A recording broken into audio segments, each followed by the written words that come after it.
Welcome back to the Gilded Age, historians, this time for some fun. Picture yourself strolling along the bustling boardwalk of Coney Island.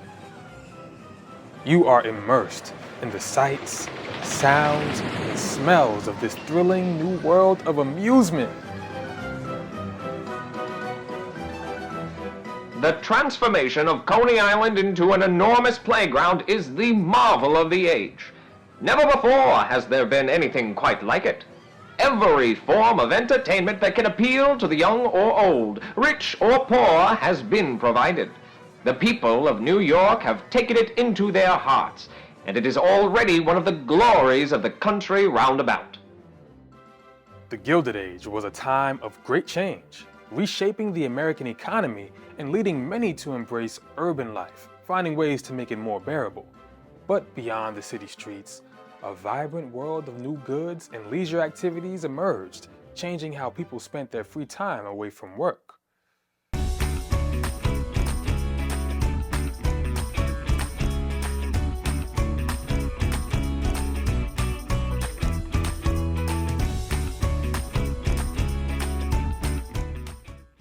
Today, historians will turn back the clock to explore mass consumption and leisure culture during the Gilded Age.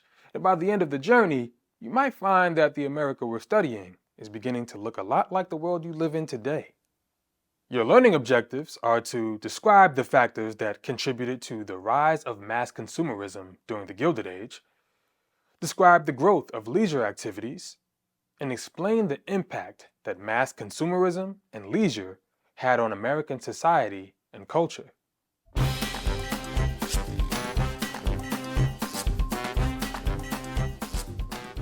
With industrialization and mass production on the rise, a wider range of affordable products flooded the market, tantalizing shoppers with a dazzling array of goods. Now, can you remember some things from this unit that have made this all possible? The factory system and new technologies allowed businesses to produce them for lower costs, and better transportation and communication systems made it easier than ever for people to access these new goods by visiting shops or ordering them from a catalog. But what convinced people to buy all of these new products? Enter the world of advertising and marketing. A whole industry emerged to cater to the growing middle class, flush with expendable income and looking for ways to spend it.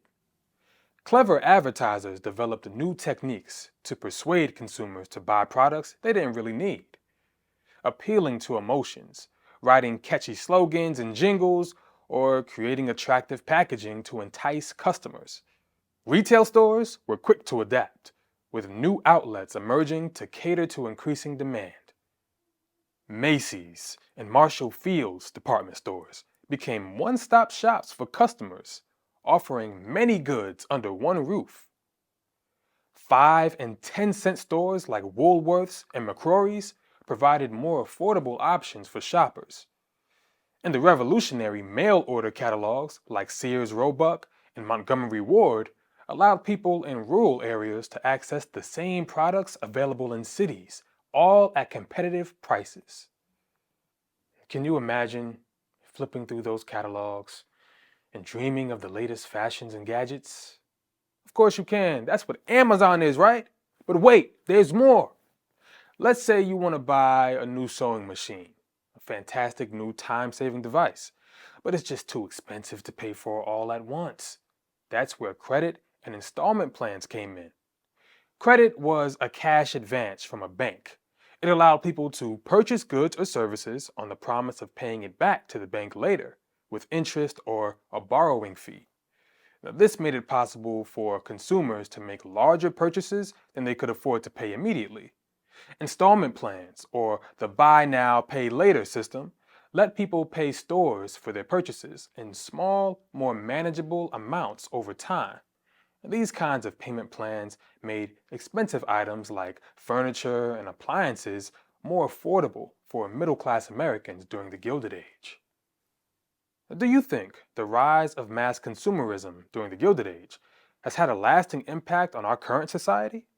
Explain in your PDF. Now, not all new products were tangible goods. There were also new experiences for sale. The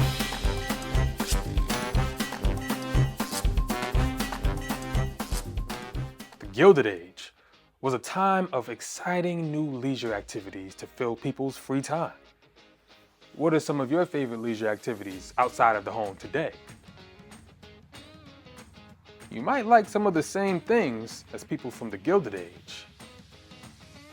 Spectator sports grew very popular, with baseball earning the title of the national pastime. But baseball wasn't the only game in town. Boxing, horse racing, and football also attracted huge crowds. And it wasn't just about watching. Middle and upper class folks loved playing amateur sports like tennis and golf. There was also the thrill of the Coney Island amusement park, which was a hotspot for relaxation and entertainment, offering a range of attractions from roller coasters to games for prizes. They were popular spots for dating as well. Can you picture people in fancy outfits riding Ferris wheels and eating cotton candy? Theater lovers flocked to vaudeville and magic shows, where they could enjoy comedy acts, music, and dance performances. Cheap tickets made these shows accessible to people from all social classes, unlike the opera. Print expanded too, with newspapers becoming more affordable and magazines catering to specific interests. This led to investigative journalism and exposing unethical business practices, but also comic books and baseball cards. We'll focus more on journalism in a later lesson. These forms of entertainment offered an escape from the stresses of everyday life and allowed Americans to explore new worlds and ideas, the first of many solutions that helped make the strains of life more bearable. This trend of seeking leisure activities hasn't stopped. Today, we have streaming audio and video content on tons of platforms, catering to interests like sports, music, movies, and TV. Can you see any similarities between the leisure activities of the Gilded Age and leisure today? Share your thoughts in your PDF. As the Gilded Age progressed, these leisure activities had a major impact on American society and culture, which we'll look at next.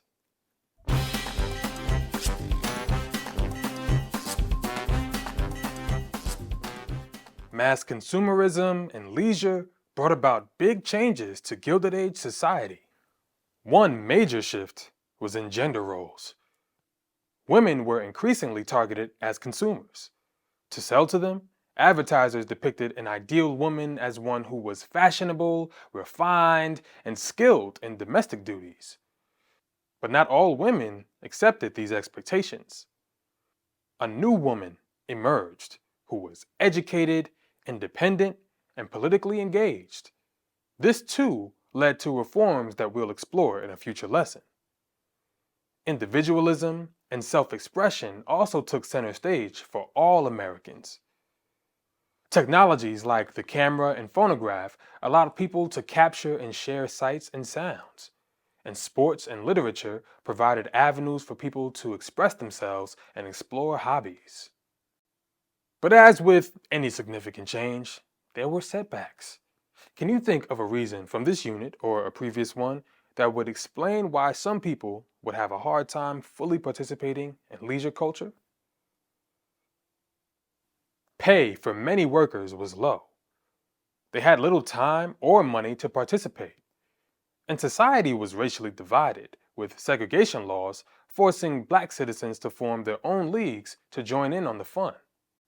Some critiqued mass consumerism and leisure as evidence of social inequality and moral decay.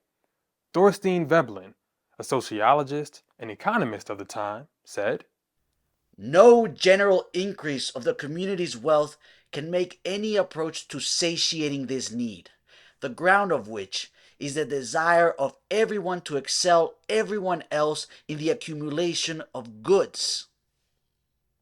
In other words, he believed advertisers created a desire for products, making us obsessed with things instead of focusing on what truly matters for a good life. He called it conspicuous consumerism and disapproved. Considering the products and activities available, and Veblen's perspective, do you think consumerism has had a positive or negative impact on society today?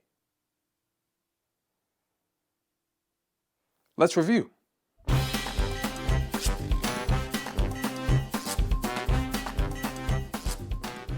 Mass consumerism and leisure activities transformed American society during the Gilded Age, affecting everything from gender roles to the way people spent their free time. These changes continue to shape our modern world and the way we live today. Try to put yourself in the shoes of someone living through the Gilded Age. How do you think you would have responded to the explosion of consumerism and leisure activities?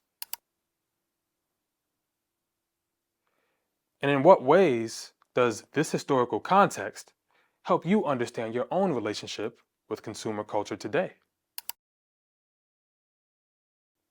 Next time, we'll head to Hawaii and Cuba to investigate the age of imperialism. Until then, historians, remember, shaping the future begins with understanding the past. Hey, hey.